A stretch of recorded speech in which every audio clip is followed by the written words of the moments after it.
صدقۃ الفطر بھی ادا کرتے ہیں۔ صدقۃ الفطر کے بارے میں یاد رکھیے محترم سامعین کرام، صدقۃ الفطر دینے کا جو مقصود ہے وہ کیا ہوتا ہے، جو اس کی وجہ ہے وہ کیا ہوتی ہے؟ ایک تو یہ ہے میرے اور آپ کے روزوں کے اندر، عبادات کے اندر جو کمی بیشی ہو گئی ہے وہ صدقۃ الفطر دیا جاتا ہے کہ اس کی وجہ سے اللہ ہماری کمی بیشی کو معاف فرمائے۔ اور دوسری جو بڑی وجہ ہوتی ہے وہ بڑی وجہ یہ ہوتی ہے کہ ہمارے معاشرے کے اندر جتنا بھی غریب طبقہ ہے وہ محترم سامعین کرام ہم اپنے مال میں سے شکرانے کے طور پر صدقۃ الفطر نکالیں گے تاکہ وہ عید کی خوشیوں میں ہمارے ساتھ شامل ہو جائیں۔ بڑی وجہ یہ ہوتی ہے۔ اب محترم سامعین کرام میں اور آپ سوچیں اگر یہی صدقۃ الفطر میں اور آپ عید والے دن دیں گے، اگر یہی صدقۃ الفطر ہم 29ویں روزے کو دیں گے، 30ویں روزے کو دیں گے تو بیچارہ بھلا خاک عید میں سامان خریدے گا، وہ کیا خریدے گا؟ اس لیے محترم سامعین کرام اس کے اندر چونکہ گنجائش ہے، کرنا بھی ایسے چاہیے۔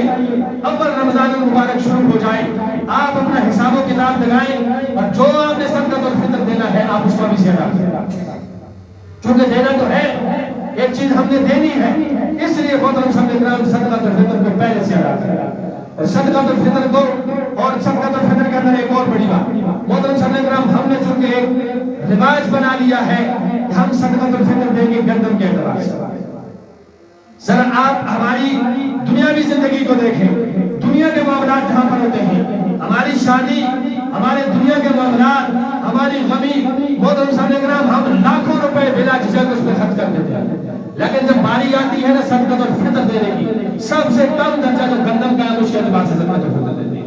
حالانکہ صدقۃ الفطر کے اندر 4 چیزیں ہیں، سب سے نیچے جو ہے سب سے کم وہ گندم کے اعتبار سے 2.25 کلو گندم کی جو قیمت ہوگی وہ دی جائے گی یا 2.25 کلو گندم دی جائے گی۔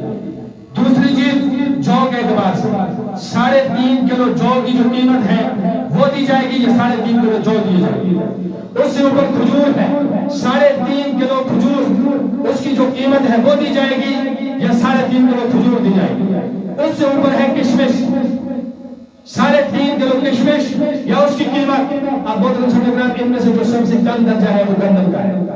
اگر کوئی گندم کے اعتبار سے ادا کرے گا صدقۃ الفطر ادا ہو جائے گا، ایسی بات نہیں ہے کہ ادا نہیں ہوگا، لیکن محترم سامعین کرام آئیے اپنے نبی کا طریقہ کار بھی سنیے جن کے ساتھ ہم محبت کرتے ہیں۔ اللہ کے نبی صلی اللہ علیہ وسلم نے پوری زندگی کشمش کے حساب سے صدقۃ الفطر دیا، سب سے جو مہنگی چیز ہے کشمش۔ اس لیے محترم سامعین کرام یہ بات کرنے کا مقصود یہ ہے جن بندوں کو اللہ نے مال دیا ہے اور دنیا کے اعتبار سے وہ مالدار ہیں، وہ گندم کے اعتبار سے نہ دیں بلکہ اپنی حیثیت کے مطابق صدقۃ الفطر دیں۔